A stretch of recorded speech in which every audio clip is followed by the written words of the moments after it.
Terminata la campagna di Cheronea, Silla decise di rivalersi nei confronti dei Tebani e tolse loro la metà del loro territorio e attraverso le rendite di quei terreni restituì ai templi degli dei i tesori che egli stesso aveva requisito per finanziare la sua campagna.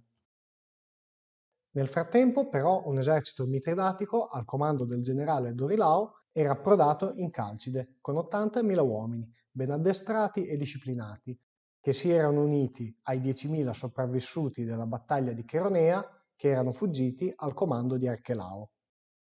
Archelao consigliò al generale di non affrontare i Romani direttamente, ma vista la precarietà della loro logistica, di logorarli lentamente.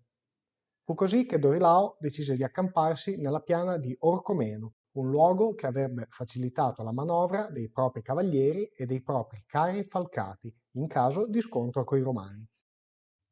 Silla però voleva terminare la campagna asiatica e raggiunse il rivale accampando il proprio esercito di fronte a quello avversario. Il generale, consapevole della superiore mobilità dell'esercito avversario, ordinò lo scavo di 2 larghe trincee che racchiudessero il campo pontico.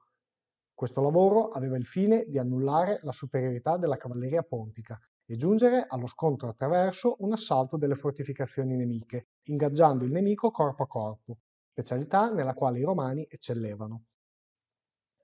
I pontici capirono le intenzioni dei romani ed assaltarono violentemente i legionari intenti a scavare le trincee. I romani inizialmente cedettero terreno ed erano anche sul punto di ritirarsi disordinatamente. Sono proprio questi però i momenti in cui i grandi generali dimostrano le loro doti. E così fu per Silla, che per ridare animo ai suoi uomini scese da cavallo ed afferrò una insegna, per poi dirigersi nelle prime linee, gridando, rivolto ai suoi uomini: «A me, Romani, l'onore di morire qui. Voi, se vi chiederanno dove avete abbandonato il vostro comandante, ricordatevi di rispondere a Orcomeno». I legionari si vergognarono della propria codardia e tornarono a combattere seguendo l'esempio del comandante. Lo scontro volse velocemente a favore dei Romani, che respinsero gli assalitori per poi tornare a concludere lo scavo dei fossati. In questi scontri i pontici persero più di 10.000 uomini, mentre i Romani poche centinaia.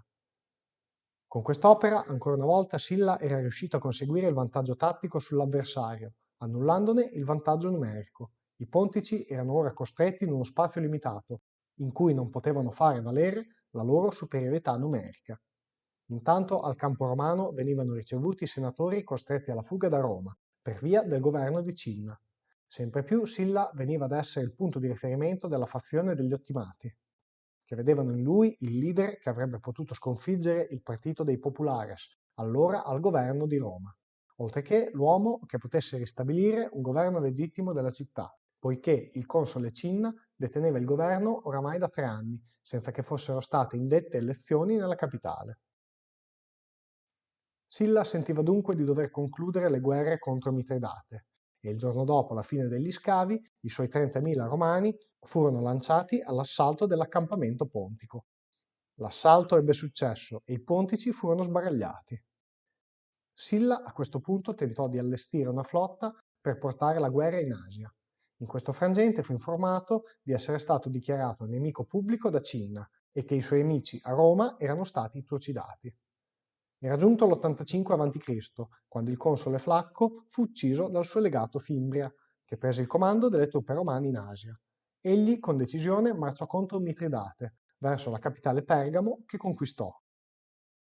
L'andamento degli eventi convinse Mitridate a cercare l'alleanza di Silla per sfruttarla per contrastare Fimbria. Silla acconsentì a ricevere il sovrano pontico e i due stabilirono una pace col trattato di Dardano, nel quale veniva ripristinata la situazione politica antecedente all'inizio dell'espansione del Regno del Ponto. Mitridate dovette inoltre consegnare a Silla 70 navi e 500 arcieri e quindi ripartì per il Ponto. Silla si diresse subito verso Fimbrio, ma gli uomini di quest'ultimo passarono senza combattere dalla parte di Silla. Fimbria, vistosi perduto, si uccise all'interno del proprio accampamento. Silla aveva pacificato l'Oriente romano ed ora poteva dedicarsi a ristabilire l'ordine in Italia, dove dall'87 a.C. il consolato era occupato da Cinna il quale non aveva permesso le elezioni annuali per il rinnovo della carica.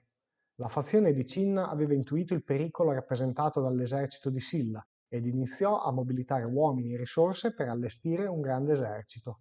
La guerra civile tra Ottimati e Populares era imminente.